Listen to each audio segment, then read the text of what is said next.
안녕하십니까 여러분. 저는 지금 60대 후반을 향해 달려가는 인생의 덧없음을 철저하게 느끼고 있는 여성입니다. 저의 인생에 굴곡이 있다면 큰 산이 하나 덜렁 있는 것이 아닌 에베레스트산 여러 개가 쭉 줄지어 있는 느낌이라 생각합니다. 에베레스트가 TV에서만 보던 죽음의 산이라고들 하던데 정말 제 인생을 비유하기에 찰떡이 아닌가 싶을 정도로 환상적인 수식어라고 생각합니다. 저는 정말 힘든 유년 시절을 보냈고 절망적인 결혼 생활을 했으며 충격적인 말년을 맞이하는 느낌을 받으며 하루하루를 힘겹게 살아가고 있습니다.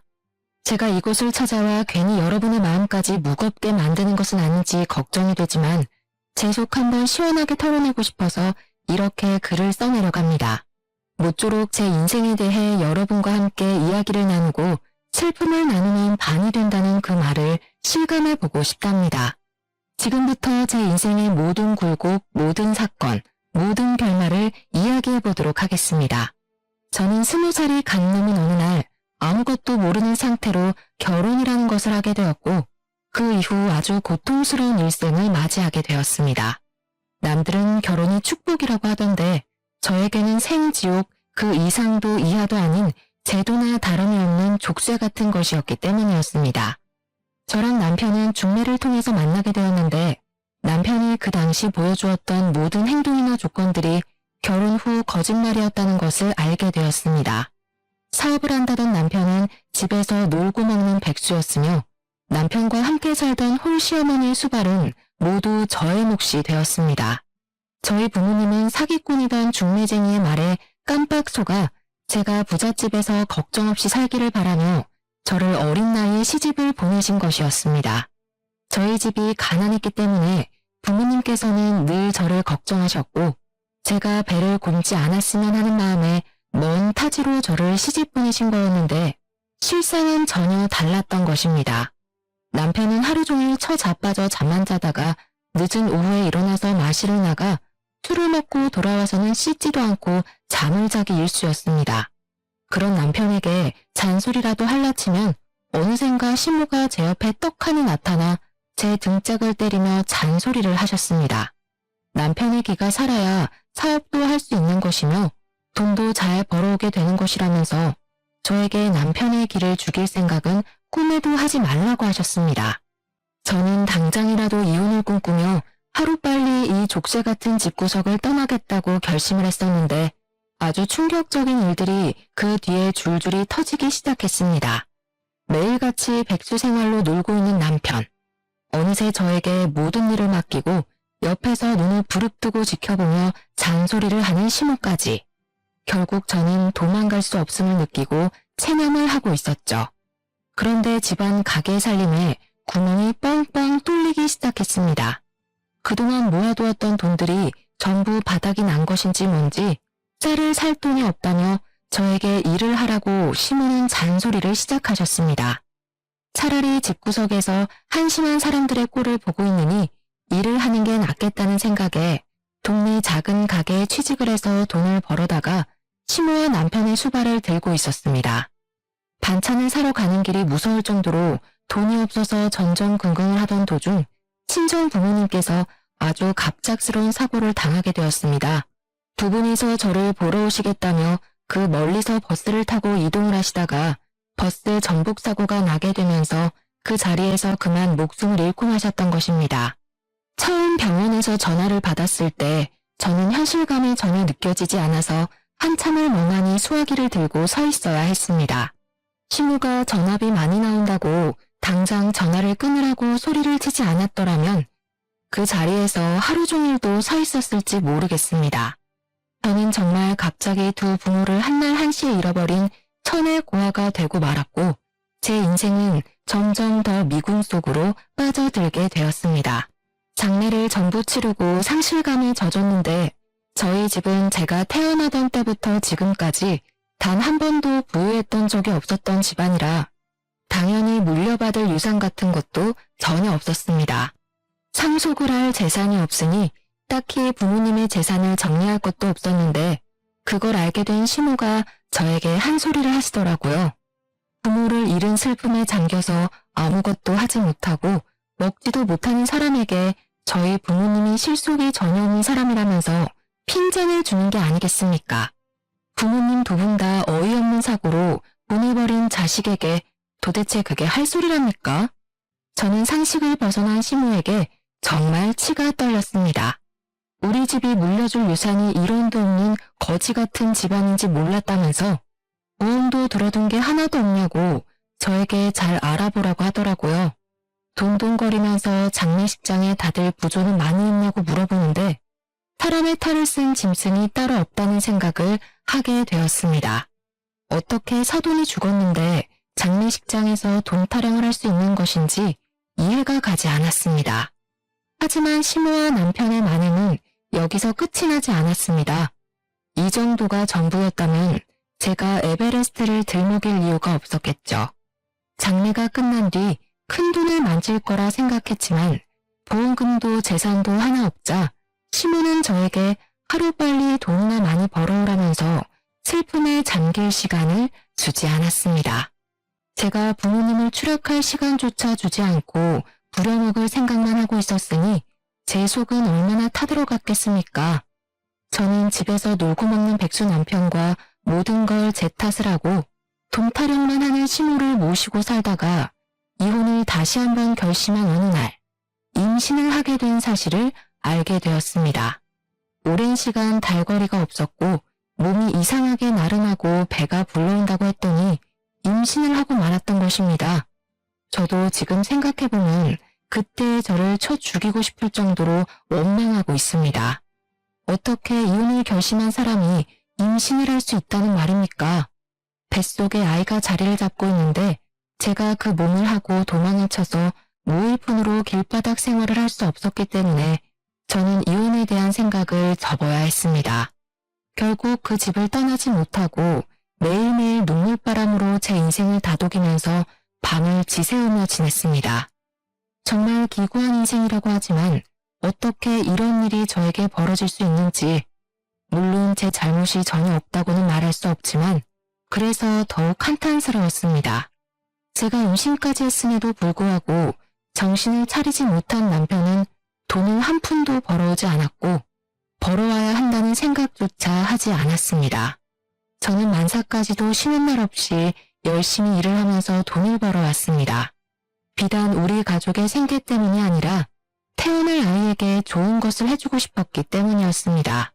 푼돈이긴 하지만 한 푼, 두 푼을 모아서 아이를 위한 물건들을 사모으며 출산 준비를 하고 있었는데 시모가 저에게 잔소리를 하더라고요. 아기 배내 쪼그리 해봐야 몇 개월이나 있는다고 3개나 준비를 했냐? 2개만 사서 매번 빨아입히면 되는 것을.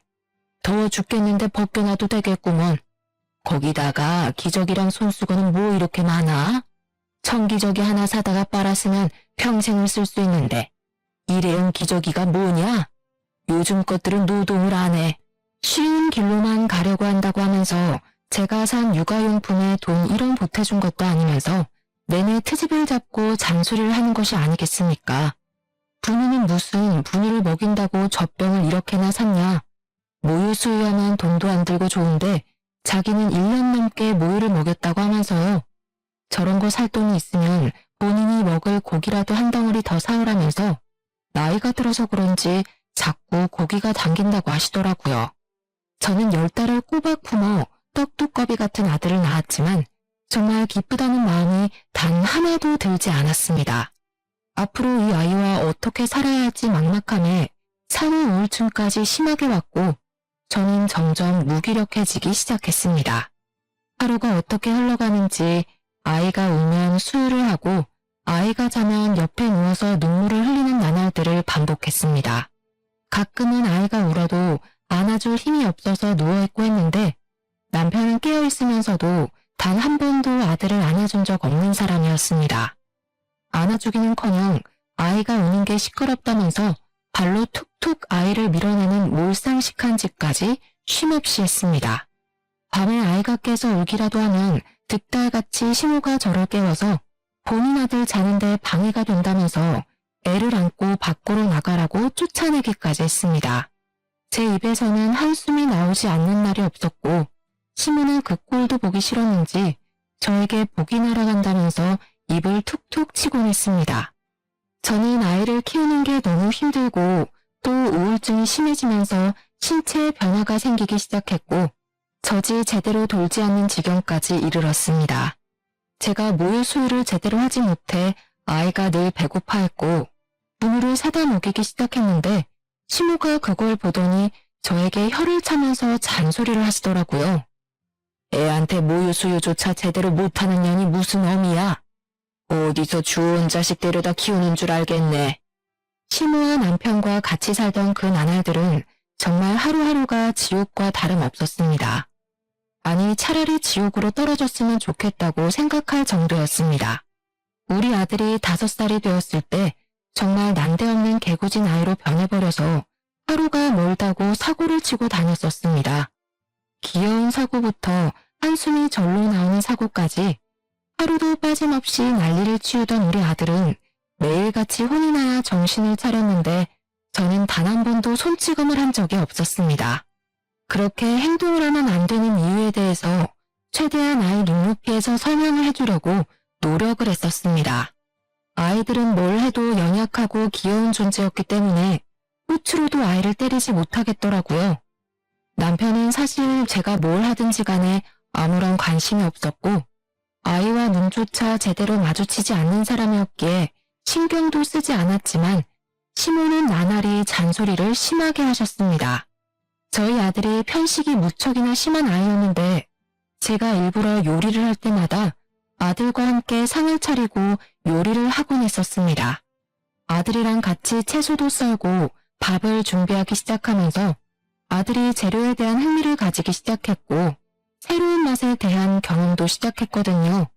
같이 밥을 먹을 때는 자기가 만든 음식이라는 걸 알기 때문에 한 입이라도 먹어보려고 시도를 하는 모습이 무척이나 기특하게 느껴져서 매일 그런 일상을 반복했었습니다. 그래서 저는 아들이랑 이것저것 같이 떠들고 만지고 썰면서 식사 준비를 했었는데 시모가 정말 저에게 불같이 화를 내더라고요. 어디 아들을 부엌에 데리고 들어가서 밥 준비를 시켜? 고추 떨어질 일 있어? 절대로 남자는 부엌에 들어가는 게 아니야. 저희 아들이 흥미를 가지고 즐거워하는 일임에도 불구하고 절대로 안 된다면서 반대를 하기 시작했고 요리를 준비하려고만 하면 아들을 데리고 방에 틀어박히셨습니다. 저는 다시 외롭고 쓸쓸하게 부엌에서 온 가족이 먹을 음식을 만들어야만 했었습니다. 시모는 저를 같이 사는 내내 집에 상주하는 종처럼 저를 부려먹었고 바깥에서 고립되기를 원해서 아예 집 밖으로 나가 노는 일을 금지시켰습니다. 현대판 노예와도 같은 짓을 7년이라는 세월 동안 하게 되었고 남편은 그동안 정말 단 한 푼의 돈도 벌어오지 않고 늘 탱자탱자 백수 생활을 하고 있었습니다. 물가는 오르는데 할 줄 아는 것은 잡일밖에 없던 제 월급은 오르지 않았고 하루하루의 삶이 버거워 아들에게 미안해질 지경이었습니다. 이대로 가다가던 온 가족이 쫄쫄 굶는 것 이외에는 방법이 없겠다 싶어서 아들을 데리고 도망을 쳐야겠다는 생각을 하고 있었습니다. 그러던 어느 날 남편이 술을 먹고 들어와서는 자고 있는 우리 아들을 발로 툭툭 차서 깨우기 시작하는 게 아니겠습니까? 아들이 잠에서 슬쩍 깨서 칭얼거리면서 남편에게 하지 말라고 투정을 부리고 있었는데 남편이 그 모습에 화가 난 건지 갑자기 아들을 흔들어 깨웠습니다. 너는 말이야, 아빠가 들어왔으면 다녀오셨냐고 제깍제깍 인사를 해야지. 인사도 안 해? 어? 누굴 닮아서 이렇게 버르장머리가 없는 거야? 애가 자다 깼는데 당연히 칭얼거리지 않겠어.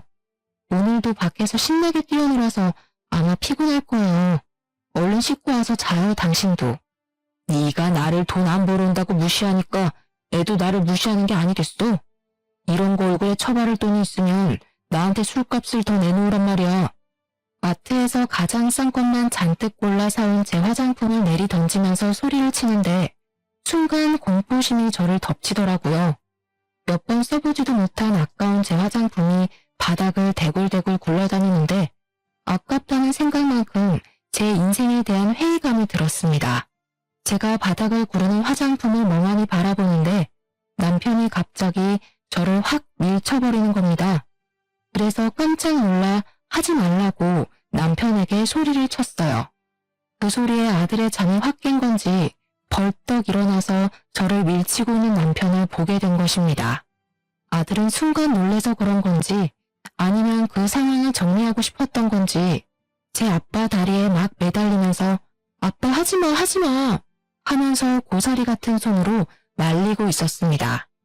하지만 술에 취해서 이성을 잃어버린 남편은 그런 아들이 귀찮았던 것인지 아들을 냅다 들어서 던져버렸습니다. 저는 너무 놀라서 비명 소리를 질렀고 아들은 너무 아픈 나머지 소리를 내어 울지도 못하고 그대로 알아누웠습니다. 더 충격적인 건 남편이라는 새끼는 그런 아들이 시끄럽다면서 욕짓거리를 내뱉기 시작했습니다.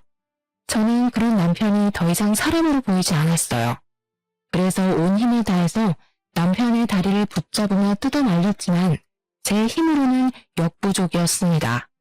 결국 저는 바닥에 쓰러진 아들을 감싸안고 그 아픈 발길질을 전부 받아내야만 했습니다. 우리 모자는 그날 남편에게 씻을 수 없는 상처를 입게 되었고 그날 밤새 내내 움직이지도 못하고 꺽꺽 소리만 내는 아들의 입을 틀어막고 밤을 지새워야 했습니다. 술이 확 오른 탓인지 그대로 쓰러져서 자는 남편이 아들이 내는 소리에 언제 돌변할지 모른다는 두려움 때문에 아들이 울음조차 편하게 지르지 못하게 입을 막아야 했습니다. 저 또한 그날 밤 얼마나 울었는지 모르겠습니다. 정말 이대로 저 인간이 눈을 뜨지 않았으면 좋겠다는 생각이 제 머릿속을 지배했습니다. 다음날 날이 밝자 아이의 몸을 살피기 위해서 깨우는데 아이가 온몸에 힘이 들어가지 않는다면서 누워서 꼼짝을 못하는 게 아니겠습니까? 저는 너무 놀라서 구급차를 부를 생각조차 하지 못하고 그대로 아이를 들쳐업고는 근처 병원으로 달려갔는데 의사가 저를 보고 그러더군요. 아들의 목뼈부터 허리까지 실금이 갔는데 아직 너무 어린 나이라서 어떻게 손을 쓸 방법이 없다고 그냥 잘 붙기를 바라는 수밖에 없다고요. 그 뒤로 전 아들이 움직이지 못하도록 각고의 노력을 했으나 그 어린아이가 뭘 알겠습니까? 결국 점점 커가면서 아들은 디스크에 문제가 생기게 되면서 하지방 사통이라는 너무나도 생소한 병에 시달리게 되었습니다. 한마디로 저희 아들이 목뼈부터 허리까지를 쭉 다치게 되면서 엉덩이부터 시작해서 장딴지 뒤쪽까지 통증이 시작되는 병에 걸리게 된 것입니다. 사고 후유증으로 찾아왔다고 하기에는 고칠 방법이 없는 너무나도 안타까운 통증을 동반한 병이었습니다. 저는 정말 진심으로 남편이라는 놈을 저주하게 되었고 밤마다 울면서 그 인간을 좀 데려가 달라고 하늘에 기도를 올리게 되었습니다. 하지만 남편은 전혀 반성도 없이 애가 허약한 체질이라서 이렇게 된 것이며 자신의 책임은 전혀 없다는 식으로 말을 하는 것이 아니겠습니까? 애가 다쳐서 치료를 해야 하면 가만히 누워만 있게 돌봤어야지. 네가 제대로 돌보지 못해서 이런 후유증이 나는 거 아니겠어? 거기다가 태어났을 때부터 모유도 제대로 못 먹고 분유 먹고 자라서 애가 이 모양 이 꼴이 된 거야. 알아? 그래, 우리 아들 말 틀린 거 하나 없다. 네가 낳을 때 잘못 힘을 줘서 이렇게 된 거 아니냐? 응? 나오면서 허리가 걸린 거 아니냐고. 저한테 그냥 운이 나쁘게 사고를 당한 거다. 그 사고에는 네 책임도 있다고 박박 우기던 남편과 시모는 어느새인가 모든 걸 제 탓으로 돌리고 있었습니다. 저는 그제야 정말 이성이 날아가는 경험을 하게 되었습니다. 악에 받쳐서 눈물을 뚝뚝 흘리면서 남편에게 이혼을 하자고 소리를 질렀습니다. 그러자 시모와 남편이 저까지 죽을년 취급을 하더라고요. 어떻게 하늘 같은 지아비에게 이혼을 운운하냐면서 가정교육을 잘못 받았다고 하더군요. 하지만 이성이 날아간 저는 그들의 작태를 그냥 두고 볼 수만은 없었습니다. 제가 시모에게 당했던 시집살이는 물론 남편이 저와 아들에게 폭력을 휘둘렀던 것, 그동안 돈을 한 푼도 벌어오지 않았던 것까지 전부 다 걸고 넘어지면서 바락바락 대들었고 집안일에서 완벽하게 손을 뗐으며 벌어온 돈 모두를 제 몫의 통장에 집어넣었습니다. 돈을 벌어도 그들에게 단 한 푼도 주지 않고 버텼고 그럴수록 화를 내는 남편을 보면서 저는 이혼을 운운했습니다. 거기다가 남편 놈이 제가 벌어왔던 돈으로 그동안 노름판에서 하루 종일을 보냈으며 계집질까지 하고 있었다는 사실을 알게 되었습니다. 저는 더 이상 참고 살면 바보가 된다는 마음이 들었고 하나뿐인 우리 아들을 위해서라도 이 집에서 빨리 탈출을 해야 한다고 생각했습니다. 필사적인 마음이 생기고 나니까 사람이 참 의지가 강해지더라고요. 버티고 반항하고 정신나간 사람처럼 울부짖으며 이혼을 말했습니다. 이혼을 하기로 한 날 분을 참지 못한 남편과 시모는 결국 저를 방에 가두어두고 다시 한번 생각해보라며 매질을 하기 시작했습니다. 저는 맞는 와중에도 이를 악물며 참으며 버텨냈고 결국에는 경찰에 그 둘을 신고하면서 이혼을 할 수 있게 되었습니다. 그들이 유치장에서 죄가 없다며 억울하다며 뻔뻔하게 부정을 하는 동안 저는 경찰의 도움으로 이혼을 할 수 있었습니다. 그들에게는 돈이 없었기에 가석방이라는 것도 없었고 어쩔 수 없이 수감 생활을 해야만 하는 지경에 이르렀습니다. 저는 그 둘이 제 눈앞에서 사라지자 아들을 데리고 작은 월세방 얻을 돈이 들어있는 통장만 들고 무작정 시댁을 떠나게 되었습니다. 그들의 폭력으로 인해 법의 심판을 받는 동안 저는 그들이 다시 세상 밖으로 나와서 저와 아들을 찾지 못하는 곳으로 가기 위해 필사적인 노력을 했습니다. 여러 지방을 돌고 돌아 겨우 도착하여 자리를 잡은 곳은 바로 해남에 위치하고 있는 땅끝 마을이었습니다. 그곳에서 저는 생전 해본 적이 없는 김밥 장사를 시작하며 아이에게 쓸 돈을 마련하기 위해 하루하루를 힘들게 버티게 되었습니다.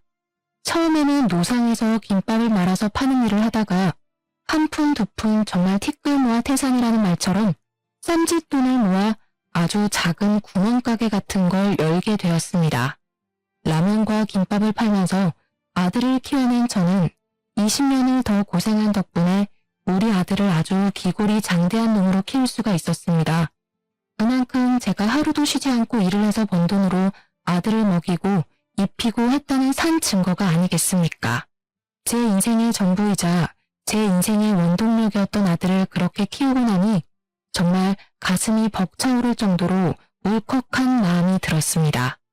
우리 아들은 어릴 때 다친 영향으로 인해서 오래 걷거나 서 있는 것을 힘들어하긴 했지만 그래도 일상생활이 어느 정도 가능한 수준으로 자랐습니다. 이미 한번 다쳐버린 몸뚱어리가 정상으로 돌아오기는 힘들었고 그럴 가능성도 없었지만 의지 하나로 잘 버텨왔다고 생각합니다. 우리 아들이 28살이 되던 해의 말입니다. 드디어 우리 아들이 결혼을 하고 싶다고 하면서 여자를 하나 데려온 것이 아니겠습니까? 달덩이처럼 얼굴이 아주 동그랗고 복스럽게 생겨서 행동까지도 귀여웠던 그 여자아이는 제 며느리가 되었습니다. 성격이 정말 어찌나 좋던지 살갑기도 하고 밝기도 하고 하나하나 따질 구석이 없는 그런 귀여운 아이는 우리 아들을 진심으로 사랑해주는 것 같았습니다. 제가 며느리를 처음 봤던 그날 홀려버릴 정도로 성격이 좋았으니 저는 정말 반대할 이유가 하나도 없었고 하루빨리 내 며느리가 되었으면 좋겠다고 생각했습니다. 하지만 며느리의 집안에서 우리 아들을 무척이나 반대하는 바람에 바로 당장 결혼식을 올릴 수가 없었습니다. 제가 작은 구멍가게를 운영하며 아들을 키워냈으니 집안이 번듯한 것도 아니었고 우리 아들에게 아주 조금의 장애까지 있으니 반대할 만했다고 생각은 합니다. 거기다가 며느리 또한 이혼한 가정에서 자라 타도노름이 투병을 하고 있던 중이었기에 재력이 있는 집안으로 시집을 보내고 싶다는 마음이 굴뚝 같았을 겁니다. 아등바등 사는 게 얼마나 힘든 일인지를 누구보다 잘 아는 저였기 때문에 며느리가 저희 집 며느리가 되었을 때 저는 정말 예뻐해 주었습니다. 저의 작은 김밥집에서 굳은 일을 마다하지 않고 저를 돕는 며느리를 어찌 예뻐하지 않을 수가 있겠습니까? 그 당시 저희 아들은 주유소에서 일을 하고 있었는데 사실 아들이 벌어오는 돈은 아주 조금밖에 되지 않았습니다. 다리에 장애가 있었기에 일이 빠르지 않았고 오래 서서 일을 할 수 없었으니 당연히 버는 돈이 적을 수밖에 없었습니다. 제대로 공부를 하지 않아서 좋은 회사에 취직을 하지 못한 아들은 늘 취업에 대한 자격지심이 있었던 놈이었습니다. 거기다가 반대가 심했던 안싸돈이 우리 아들에게 직장조차 제대로 가지지 못한 놈이 무슨 결혼이냐고 계속해서 무시를 해댔기 때문에 자격지심은 더욱 깊어지기만 했습니다. 하지만 저는 그런 일이 있음에도 불구하고 우리 아들 부부가 현명하게 대처를 하고 잘 이겨나갈 수 있을 것이라 생각해서 둘 사이를 지지해 주었습니다. 그러던 도중 정말 불운하게도 주유소에서 사건이 일어나게 되었습니다. 야간에 일을 하던 아들이 잠시 졸음에 빠져서 꾸벅꾸벅 하던 도중에 주유소 전문 터리범이 현금통을 통째로 털어간 사건이 벌어지게 된 것입니다. 아들이 한번 잠에 빠지면 누가 업어가도 모를 정도로 깊게 자는 놈이라 현금통을 털어간 범인으로 우리 아들이 지목되게 된 것입니다. CCTV가 있는 것도 아니었던 터라 아들이 훔쳐가 놓고 발뺌하는 거 아니냐면서 사장은 물론이고 경찰까지 우리 아들을 의심해 조사를 받게 되었습니다. 현금이 꽤 들어있었던 탓에 그 돈을 전부 물어내라고 난리를 치는 사장 때문에 우리 아들은 물론이고 저까지도 골머리를 썩었습니다. 수사를 통해서 제3의 인물의 지문이 나오면서 다행히 아들은 누명에서 벗어나긴 했지만 이미 대부분의 사람들이 우리 아들을 범인으로 생각하고 있던 상태였습니다. 가뜩이나 자격지심으로 똘똘 뭉친 아들은 범인으로 몰렸다는 그 충격에 헤어나오지 못하게 되어버렸죠. 아들은 그대로 주유소를 그만두게 되었고 저와 며느리가 김밥집을 운영하면서 버는 돈으로 먹고 살아야 했습니다. 하지만 그것도 쉬운 일은 아니었습니다. 김밥이랑 라면을 팔아서 버는 돈이 되면 얼마나 되겠습니까? 저희가 무슨 엄청 큰 분식집을 하는 것도 아니었고 정말 작은 3평짜리 가게였습니다. 생활은 점점 궁핍해지기 시작했고 어쩔 수 없이 며느리가 취직을 하면서 돈을 벌어오기 시작했습니다. 그냥 작은 사무실에서 잡일을 하기 시작했는데 거기 사장이 또 엄청나게 나쁜 놈이었던 것입니다. 우리 며느리에게 돈을 더 얹어주겠다면서 치근덕거리기 시작했고 나중에는 불륜관계를 맺자고 요구를 했다는 것이 아니겠습니까? 당연히 저희 며느리는 절대로 그런 일은 없을 거라며 사장을 거부하기 시작했습니다. 그러자 치졸하게 회사 사람들 앞에서 대놓고 며느리에게 망신을 준다던가 일부러 야근을 시키는 등 며느리를 괴롭히기 시작한 것입니다. 며느리는 하루가 다르게 우울해졌고 말라가는 게 눈에 보일 정도로 힘들어했습니다. 저는 당장이라도 며느리에게 일을 그만두라고 말을 하고 싶었고 아들에게는 나가서 돈을 벌어오라고 시키고 싶었습니다. 며느리가 너무나도 힘들어하자 저는 참지 못하고 아들에게 이만큼 집에서 놀았으면 나가서 돈을 벌어오라고 말을 했습니다. 나 같은 병신이 도대체 어디서 돈을 벌어오라는 거야? 어? 어디 취직할 자리 있으면 엄마가 좀 알아보던가. 이제는 다른 사람도 모자라서 엄마까지 나한테 손가락질을 하는 거야? 나를 무시하는 거냐고. 그 이후로 아들은 알코올 중독자처럼 술독에 빠져서 살기 시작했습니다. 저는 아들의 집에 갈 때마다 술병이 나뒹구는 걸 보고 얼마나 가슴을 치며 화를 냈는지 모르겠습니다. 너는 네 아빠 생각이 안 나니? 어떻게 이런 모습으로 매일매일을 보낼 수 있니? 네가 사람이라면 지난 과거를 떠올려봐라. 네가 누구 때문에, 뭐 때문에 그런 아픔을 가지게 됐는지는 생각도 하지 않고 매일 술을 마셔? 이런 식으로 행동할 거면 너도 며느리랑 이혼해라. 저 가여운 아이가 무슨 죄가 있어서 이런 꼴로 살아야 하니? 새 삶을 찾을 수 있게 기회를 주란 말이야. 저는 아들을 엄청나게 몰아세웠고 그럴 때마다 아들은 부들부들 떨면서 본인의 자격지심을 마음껏 드러냈습니다. 며느리는 당장의 생계를 책임져야 했기 때문에 일을 그만두지 못했고 똑같은 악순환이 반복되는 일상을 살아야만 했습니다. 저를 찾아와서 넋두리를 한다던가 저에게 자주 하던 연락도 서서히 끊기게 되면서 저는 점점 더 며느리의 걱정에 피가 마르는 심정으로 하루를 살았습니다. 결국에 저는 며느리가 걱정되어 참지 못하고 아들 집으로 방문을 했는데 며느리가 현관문을 여는데 선글라스를 끼고 있는 게 아니겠습니까? 어떻게 사는지 잘 살고 있는지 궁금해서 찾아갔더니 집안에서 선글라스를 끼고 있는 며느리의 모습에 무척이나 황당스러웠습니다. 아니 얘야, 너는 왜 집안에서 선글라스를 끼고 있니? 어머님, 저 눈병 걸려서요. 보기가 영 흉하기도 하고 옮길 수도 있다고 해서 그냥 끼고 있는 거예요. 안경을 찾지 못해서 어쩔 수 없이 선글라스를 끼고 있다며 어색하게 웃는 며느리를 보고 그냥 그런가 보다 하고 말았습니다. 그날 며느리와 대화를 잘 나누고 다음에 또 올 테니 잘 쉬고 있으라고, 너무 힘들어하지 말라고 며느리의 등을 몇 번 다독여주고는 집으로 돌아왔습니다. 또 몇 주의 시간이 흐른 뒤 찾아가 보니 며느리가 이번에는 감기에 걸렸다고 하면서 마스크를 끼고 있지를 않나, 하루는 시간이 없어서 머리를 감지 못해서 냄새가 난다며 모자를 푹 눌러 쓰고 있는 게 아니겠습니까? 제가 밖에서 만났더라면 이해를 했을 텐데 집안에서 만나는 건데도 그런 모습을 하고 있는 게 무척이나 의아했습니다. 제가 참 바보 같죠? 그게 며느리가 주는 신호임을 알았어야 했는데 저는 아무것도 눈치를 채지 못한 바보 멍청이였습니다.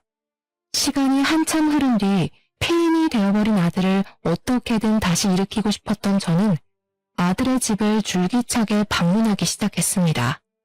아들네 집으로 가서 며느리가 일이 바빠 챙기지 못한 집안 살림을 정리해주고 반찬도 채워주고 하면서 아들에게 잔소리를 했죠.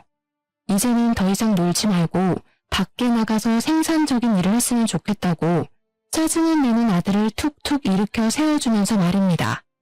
며느리가 아들에게 잔소리를 하지 못할 게 뻔하니 제가 대신 나서서 아들을 다시 바깥으로 내보내야 한다고 생각을 했습니다. 집을 청소하던 도중에 며느리가 사용하는 것으로 보이는 화장대 서랍을 열었는데 거기서 이상한 종이뭉치와 수첩을 발견하게 되었습니다. 종이뭉치가 이상하게 낯선 듯 익숙해서 뭔가 하고 읽어보니 글쎄 병원 진단서가 아니겠습니까? 전치 3주, 4주 아주 다양하게 있었고 타박상에 의한 진단서가 대부분이었습니다. 저는 너무 놀라서 이게 다 뭔가 싶어서 꼼꼼하게 자리에 앉아 그 진단서들을 살펴보기 시작했습니다. 저는 점점 경악으로 얼굴이 물들었습니다. 저는 그 흔적을 너무나도 잘 알고 있었거든요. 그것을 폭력에 의한 물리적 피해를 입었다는 진단서였습니다. 덜덜 떨리는 손으로 수첩을 열어 확인을 하는데 날짜별로 빨간색과 파란색으로 표시되어 있는 것이 아니겠습니까? 파란색의 빈도가 훨씬 더 높긴 했지만 빨간색으로 체크가 되어 있는 날들이 꽤 많이 등장하기도 했습니다. 뒤로 넘겨서 그 날짜에 쓴 일기들을 확인하는데 며느리가 적은 것으로 보이는 그 일기에는 우리 아들에게 손찌검을 당한 이야기들이 줄줄이 써져 있었습니다. 제가 방문했을 때 선글라스를 끼고 있었던 것, 마스크를 써야 했던 것, 모자를 눌러 쓴 것 전부 저에게 보여주고 싶지 않았던 며느리의 노력이었던 것입니다. 제가 너무나도 사랑하는 아들이 자신에게 그런 몹쓸 짓을 했다는 사실을 신호인 저에게 숨기고 싶었던 며느리의 아픔이었던 것이죠. 일기의 내용 또한 정말 가관이었습니다. 회사 사장과의 관계를 의심하는 아들의 욕설로 시작된 일기부터 아이가 생기지 않는 것에 대한 화풀이까지 전부 상세하게 적혀 있었습니다. 저는 정말 분노로 이성을 잃어버린 사람처럼 부들부들 떨었습니다. 우리 아들이 저의 전 남편이 했던 짓을 고스란히 사랑스러워서 아껴만 주고 싶은 며느리에게 행하고 있다는 사실을 믿을 수가 없을 정도였습니다. 게다가 우리 아들은 술만 먹으면 개가 되었던 전 남편에게 당해서 신체에 문제까지 있는 놈인데 똑같은 짓을 하고 있다니. 저는 이 분노를 참지 못하고 며느리의 화장대 앞에서 눈물만 뚝뚝 흘리고 있었습니다. 그렇게 꾹꾹 참아내며 당장이라도 방에 있는 아들의 머리채를 잡고 싶은 걸 참은 지 1시간쯤 지났을까요? 며느리가 녹초가 되어 퇴근을 하고 돌아왔습니다. 저를 보자마자 놀라면서 식사는 하셨냐고 묻는 며느리를 보는데 저 착한 아이가 당했을 고통에 메마른 줄 알았던 눈에서 눈물이 다시 한번 쏟아지더라고요. 저는 며느리를 잡고 엉엉 울었고 제 눈물을 보자 같이 눈물이 터진 건지 며느리도 저를 붙잡고 엉엉 울기 시작했습니다. 저는 며느리에게 서랍 안에서 본 모든 걸 다 봤다고 이혼을 하라고 생각을 거치지 않고 이야기를 했습니다. 며느리는 저에게 어떻게 해야 할지 도무지 감을 잡지 못하겠다고 하더라고요. 그이가 술을 먹고 화풀이를 할 때만큼은 이혼 생각이 간절하다가도 평소에 건드리지 않으면 쌓일 일이 없어서 괜찮다는 생각도 들어요. 제가 너무나도 사랑하는 사람이기 때문에 한 번만 용서해주자는 마음으로 살다가 여기까지 오게 된 거예요. 거기다가 저희 어머니께서 엄청나게 반대를 하셨었잖아요. 엄마 보기 부끄러워서 제가 어떻게 이혼을 하겠어요. 저는 며느리에게 생전해본 적 없던 호통을 크게 쳤습니다. 너의 인생이 지금 나락으로 가게 생겼는데 그 와중에 부끄럽긴 뭐가 부끄럽다는 게야. 내가 화장대 서랍 안에서 모아둔 증거 다 봤다. 이거 가지고 경찰에 신고를 해. 그리고 내가 가게를 팔아서라도 네 변호사 선임해 줄 테니까 이혼 소송을 걸어. 우리 아들이지만 정녕 저꼴로 사는 거 나 더 이상은 못 본다. 내가 시키는 대로 이혼해. 그런데 그 순간 제가 호통치는 소리 때문에 깬 건지 뭔지 방에서 자고 있던 아들이 뛰쳐나오는 게 아니겠습니까? 표정이 완전히 썩어가지고는 저와 며느리를 번갈아 가면서 보며 콧김을 씩씩 뿜어대더라고요. 이혼? 누구 마음대로 이혼이야? 그러더니 제 손에 들려있던 진단서 뭉치를 빼앗듯이 들고 가더니 하나하나 확인을 해보는 것이 아니겠습니까? 전부 다 확인을 한 아들은 그 진단서 뭉치를 허공에다가 뿌렸습니다. 와, 진짜 소름 돋네. 이런 증거들을 하나하나 모으면서 내 뒤통수를 칠 생각을 하고 있었단 말이야. 거기다가 엄마가 이혼을 도와주겠다고? 아들은 갑자기 누나를 뒤집으면서 며느리를 향해 돌진을 하려고 드는 게 아니겠습니까? 저는 재빨리 며느리 앞을 막았습니다. 저는 태어나서 처음으로 아들의 뺨을 세차게 2대를 연달아 때렸습니다. 지금 누가 누구한테 화를 내고 있는 거야? 정신 안 차릴 거야? 내가 이 꼴 더 이상은 못 보겠다. 내가 네 아빠한테 그렇게 당하고 살 때 네 아빠가 나 때리는 거 맞겠다고 그 앞에서 울고불고 매달리다가 다쳐서 장애를 얻어놓고 그 과거는 다 까먹은 채로 똑같은 일을 저지르면서 살아? 네가 사람 새끼야? 악마 새끼지. 저는 소리를 치면서도 분이 풀리지 않아서 황당해하고 있는 아들의 뺨은 물론이고 등짝이며 팔뚝이며 손이 닿는 대로 때렸습니다. 엄마는 어떻게 자식 생각 하나도 안 하고 이혼을 시킬 생각만 하냐고. 내가 며느리 보기 부끄러워서 더 말을 못하겠다. 얘, 넌 뭐하고 있니? 당장 짐 싸서 친정으로 가. 그러자 아들은 며느리를 말리려고 악소리를 내며 달려들었고 저는 그런 아들의 발을 걸어 넘어뜨렸습니다. 아들이 다리를 잘 쓰지 못하기 때문에 약점이라고 생각하고 정강이를 걷어차니 아프다고 대굴대굴 구르더라고요. 너 같은 놈은 며느리길 막을 자격 없다. 아가, 너는 진단서 들고 경찰서부터 가. 엄마, 너 같은 놈은 콩밥을 먹어야 해. 그 이후부터는 며느리를 도와 모든 법적 절차를 밟게 했습니다. 경찰에 아들의 모든 짓을 낱낱이 밝히고 아들을 고소하고 이혼 소송을 진행하게 되었습니다. 저는 안사돈을 찾아가 무릎을 꿇고 빌었고 소액이라도 위자료를 꼭 지급하겠다고 약속을 드렸습니다. 아들은 법원에서 무수히 많은 사건에 대한 혐의가 인정이 되었고 진단서가 그 증거의 뒷받침이 되어주었습니다.